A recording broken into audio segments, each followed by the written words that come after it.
What if the York you see today is only a shadow of something harsher, louder, and far more dangerous?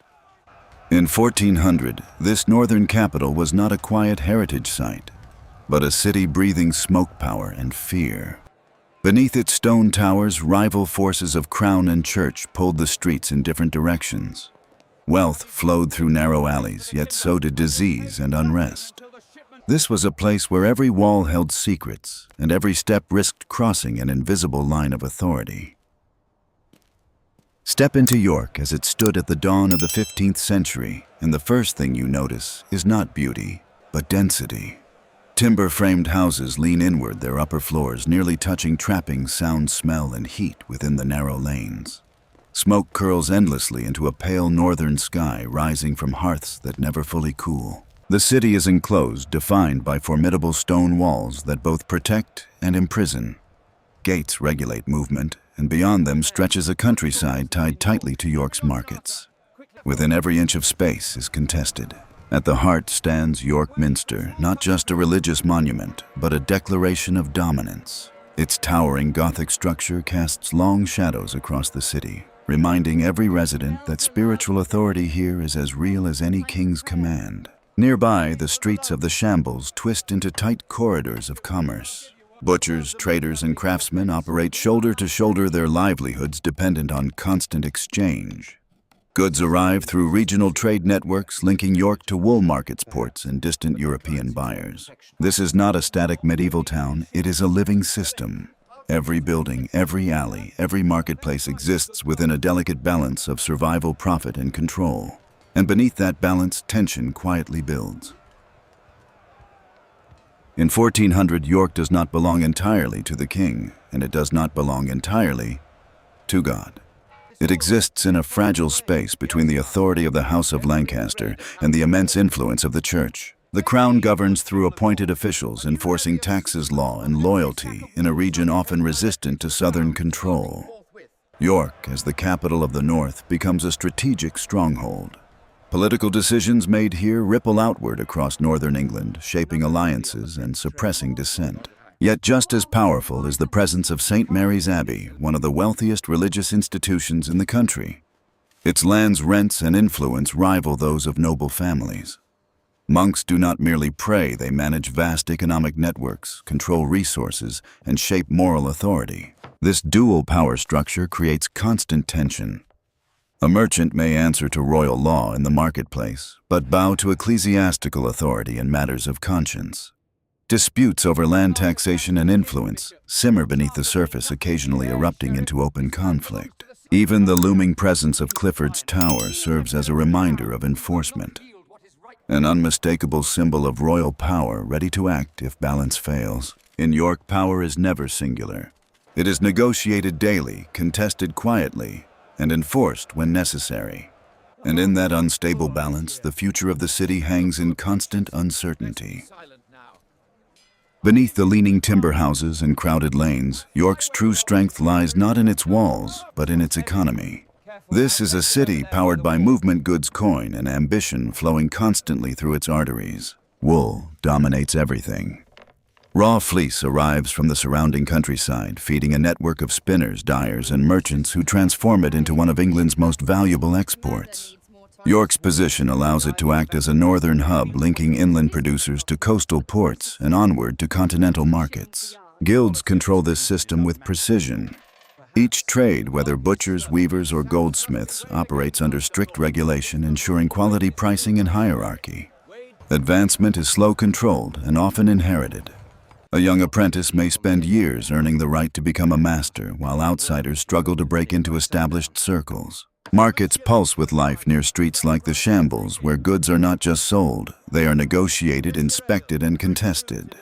Transactions happen quickly, but trust is built slowly.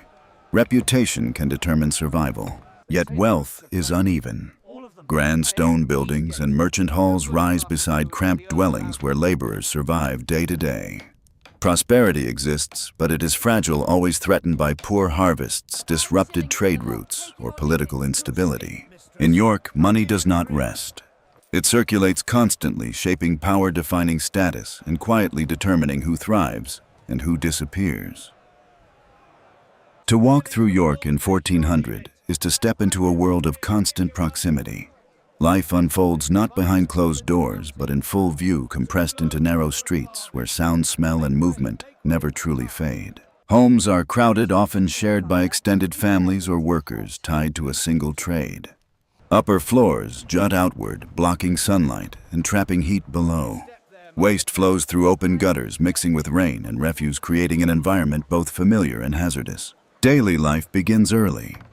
Craftsmen open shutters to display their goods, while apprentices carry materials through the streets, weaving between carts and animals. Conversations overlap, arguments spark easily, and news spreads not through written word, but through voices carried across timber walls. Children grow up quickly here, learning trades, navigating danger, and understanding the invisible rules that govern each district. A wrong turn into the wrong street can lead to confrontation, especially where rival guilds or interests overlap. Despite the hardship, there is rhythm markets, opening bells ringing from York Minster, signaling time, prayer, and order. These sounds structure the day, offering a sense of stability in an otherwise unpredictable world. But beneath this routine lies constant vulnerability. Disease can spread rapidly. Fire can consume entire rows of buildings. And in such tight quarters, survival depends not just on work, but on awareness, connection, and resilience.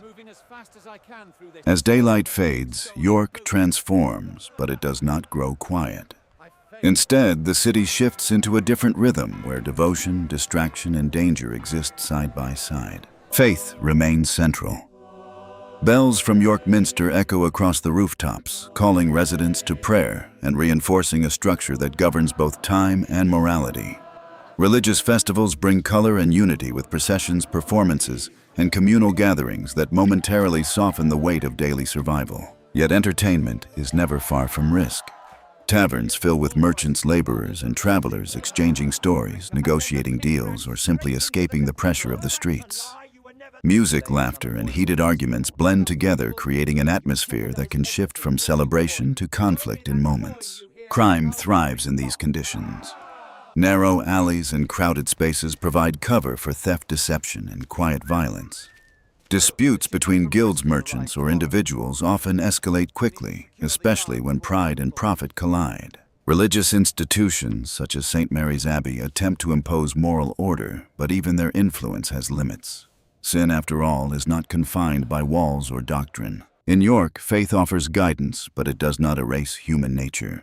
The city lives in a constant balance between belief and behavior, where virtue is preached, but survival often demands compromise. What remains of York today is not simply preserved architecture, it is the outcome of centuries of adaptation, resilience, and quiet transformation. The foundations laid in 1400 continue to define the city's identity long after the medieval world faded.